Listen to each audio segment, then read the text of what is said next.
उसके लिए बहुत बहुत धन्यवाद। Thank you very much. माननीय सभापति महोदय, आपसे एक प्रार्थना करना चाह रहा हूं। मैं अनुसूचित जाति का व्यक्ति हूं, मेरे अधिकारों का हनन नहीं हो और मुझे पूरा समय बोलने के लिए दिया जाए। माननीय सभापति महोदय, आज राजस्थान के पवित्र सदन में सामाजिक सुरक्षा और कल्याण की मांग संख्या 33 और जनजातीय क्षेत्रीय विकास मांग संख्या 30 पर बोलने का अवसर दिया, उसके लिए आभार। माननीय सभापति महोदय, देश और प्रदेश में गरीब, निर्धन, निराश्रित, विशेष योग्यजन व्यक्तियों के समाज की मुख्य धारा से जोड़ने के लिए, उनके जीवन को सुरक्षित करने के लिए, उनका कल्याण करने के लिए कई योजनाएं बनी हैं। लेकिन आज़ादी के 72 वर्षों के बाद भी आज सदन में ये चर्चा करने का अवसर मिलता है बार बार कि कमज़ोर वर्ग के SC/ST के लोग, जो सरकारें बजट तो बना देती है लेकिन उन बजट का इम्प्लीमेंट और उनकी समीक्षा जो होनी चाहिए वो समीक्षा नहीं होती है। इस कारण से आज भी SC/ST के कमज़ोर वर्ग आज भी पिछड़े हुए हैं। सामाजिक न्याय अधिकारिता विभाग द्वारा जो बजट दिया जा रहा है उसकी समीक्षा करने की आवश्यकता है। मैं इस पर बल देना चाहूँगा। सबको न्याय मिले, उत्पीड़न रुके, लेकिन हो क्या रहा साहब इस प्रदेश में और देश में? प्रदेश की स्थिति में बताऊँ आपको, एक कहावत है तुलसीदास जी का, समृद्ध को ना दोष गुसाई। विवाह के समय SC/ST के बच्चों को घोड़े पर नहीं बैठने दिया जाता है, बैठ जाए तो उनको उतार दिया जाता है। बाहुबली कमज़ोर वर्ग के लोगों पर, SC/ST के लोगों की ज़मीनें छीन लेते हैं, उन पर अन्याय करते हैं, उनके साथ मारपीट करते हैं। गरीब लोगों की FIR दर्ज नहीं होती है। सदन में चर्चा के दौरान भी बात कही थी, बाबा साहब के मंत्र को याद रखो, शिक्षित बनो, संघर्ष करो, संगठित रहो, पर होता क्या है सदन के अंदर? आज नहीं दिख रहे मुझे माननीय सदस्य हरीश जी मीणा, वो तो समर्थ भी हैं, शिक्षित भी है, पढ़े लिखे भी हैं। हुआ क्या उनके साथ? MLA MP सब रह गए, वो DG भी रहे, अभी विधायक है। उनको एक FIR दर्ज करने के लिए धरना देना पड़ा क्योंकि वो ST के हैं, उस वर्ग से आते, कोई सुनने वाला नहीं है। कमज़ोर वर्ग की महिलाओं के साथ बलात्कार हो रहा है। प्रदेश की स्थिति नाजुक है। मेरा आग्रह है, समाज के अंदर समरसता लाने के लिए हम सबको मिलकर के इस कमज़ोर तबके को आगे बढ़ाना होगा। इस अवसर पर सभापति महोदय, मैं उन महापुरुषों का नाम लेना चाहता हूं जिन्होंने इस देश के अंदर कमज़ोर वर्ग के तबकों को आगे लाने का काम किया। सबसे पहला नाम है उसमें बाबा साहब भीमराव अंबेडकर, जिन्होंने संविधान के समय अनुसूचित जाति और जनजाति के लोगों को आरक्षण दे करके उनको आगे बढ़ाने का काम किया। समाज के सभी वर्गों के अंदर समरसता बनी रहे, ऐसा अवसर उन्होंने दिया। माननीय सभापति महोदय, इस अवसर पर मैं राष्ट्रपिता महात्मा गांधी का नाम लेना चाहूँगा। उन्होंने भी इस देश से छुआछूत को मिटाने के लिए सफाई करने वाले लोगों को हरि का जन बता करके हरिजन नाम दिया। एक बहुत बड़ी पहल उन्होंने की थी। माननीय सभापति महोदय, इस अवसर पर मैं पंडित दीनदयाल उपाध्याय जी का नाम भी लेना चाहूँगा। उन्होंने एकात्म मानववाद का दर्शन हमारे समाज को दिया और समाज में वंचित, निराश्रित, निर्धन, कमज़ोर वर्ग के लोग जो अंतिम पंक्ति के अंदर बैठे हुए हैं उनके व्यक्तित्व का विकास करना और सरकार की समस्त योजनाओं का लाभ उस व्यक्ति तक पहुंच सके, ये उन्होंने दर्शन दे करके समाज को एक नई दिशा देने का काम किया। इस अवसर पर मैं महामहिम रहे हमारे उपराष्ट्रपति माननीय भैरव सिंह जी शेखावत का नाम लेना चाहूँगा। उन्होंने प्रदेश में पहली बार जब वो मुख्यमंत्री बने थे 1977 में, तब उन्होंने अंत्योदय योजना प्रारंभ की और पूरे देश के अंदर उसको सराहा गया।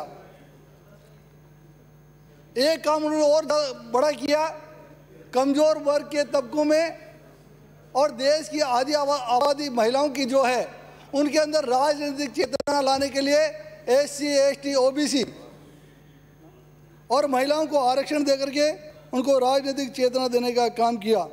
कांग्रेस पार्टी ने इतने वर्षों बाद भी SC ST और OBC के लोगों को राजनीतिक आरक्षण नहीं दिया, इसके कारण इतने वर्षों तक वो पिछड़े रहे। इस अवसर पर मैं प्रदेश की मुखिया रही हमारे नेता वसुंधरा जी का नाम भी लेना चाहूँगा। उन्होंने गरीब और निर्धन लोगों के इलाज के लिए भामाशाह स्वास्थ्य बीमा योजना प्रारंभ करके 3 लाख रुपए तक के गरीब लोगों का इलाज कराने का प्रावधान उन्होंने किया। इस अवसर पर मैं गहलोत साहब का भी नाम लेना चाहूँगा। उनको भी IAS अफसर डॉक्टर सुमित शर्मा, जिन्होंने गहलोत साहब से कहा प्रदेश के अंदर दवाइयाँ बहुत महंगी है और निःशुल्क दवा योजना प्रारंभ करो, तो निःशुल्क दवा योजना पिछली सरकार में चालू की। लेकिन चालू करने के बाद होता क्या है, दवाइयाँ समय पर नहीं मिली, व्यवस्थाएं नहीं कर पाए। वास्तव में गहलोत साहब जादूगर हैं, जादू से ही सारे काम कर लेते हैं। जिस प्रकार से जादूगर आता है, कपड़ा ढकता है, उसके नीचे से आम लगा देता है, इस प्रकार से हवाई किले बनाने में माहिर है। मैं तो निवेदन करना चाहूँगा गहलोत साहब से, आम लगे आपने देखे होंगे, आप यही काम करें। मैं निवेदन करना चाहूँगा, अभी भी निःशुल्क दवा योजना में कई दवाइयाँ और सम्मिलित की है, उसके लिए तो अच्छा है, लेकिन समय पर वो दवाइयाँ गरीब लोगों को मिल जाए। आपने 2 साल तक प्रदेश के कमज़ोर वर्ग के लोगों का इलाज बंद कर दिया। भामाशाह स्वास्थ्य कार्ड बीमा योजना को बंद करके इस प्रदेश की गरीब जनता के साथ जो अन्याय किया है वो आपको माफ़ नहीं करेगी। माननीय अध्यक्ष महोदय, सभापति महोदय, इस अवसर पर मैं मोदी जी का नाम भी लेना चाहूँगा। हमारे देश के प्रधानमंत्री जी निर्धन, गरीब और निराश्रित विशेष योग्यजन जो अभाव में जीने वाले व्यक्तियों को सरकार की योजनाओं से सीधा जोड़ने के लिए जनधन खाते खुलवाने का काम उन्होंने किया। और जब जनधन खाते खुल गए तो बीच में जो सरकार की योजना आती थी और हमारे देश के प्रधानमंत्री रहे राजीव गांधी जी ने कहा था कि मैं 100 रुपये वहाँ से भेजता हूँ, नीचे 15 रुपये पहुँचता है। और अब जनधन के खाते खुलने के बाद में 100 रुपये वहाँ से आते सीधा गरीब के खाते में 100 रुपये जाता है। कट लगने का काम बंद हो गया है। जब कट लगने का काम बंद हो गया तो कई लोगों के पेट में दर्द होता है जो कट से ही अपना काम चलाते थे। मोदी जी ने पूरे देश को स्वच्छता के साथ जोड़ा। शौचालय से जो वंचित थे उनको 12-12 हज़ार रुपये देने का काम किया। गरीब के घर तक गैस पहुंचाने का काम किया। विशेष योग्यजन व्यक्तियों को मोटराइज साइकिल, यानी कि जो बैटरी चलित व्हीकल है, वो उन्होंने देने का काम किया। माननीय अध्यक्ष सभापति महोदय, सरकार के द्वारा सामाजिक सुरक्षा और कल्याण के लिए सरकारें काम करती रही है और मैं ये निवेदन करूंगा, गरीब, निर्धन, विशेष योग्यजन, बेसहारा लोगों के उत्थान के लिए प्रदेश में 52 योजनाएं चालू है। इनके लिए 52 योजनाएं प्रारंभ है, लेकिन होता क्या है, इम्प्लीमेंटेशन नहीं होता है। माननीय सभापति महोदय, शिक्षा के क्षेत्र में सामाजिक न्याय विभाग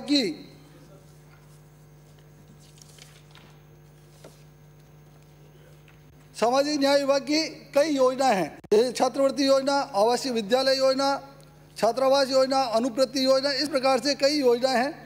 आर्थिक विकास के लिए भी संबल योजना, देवनारायण योजना, मुख्यमंत्री निराश्रित पुनर्वास योजना, गाड़िया लोहार योजना।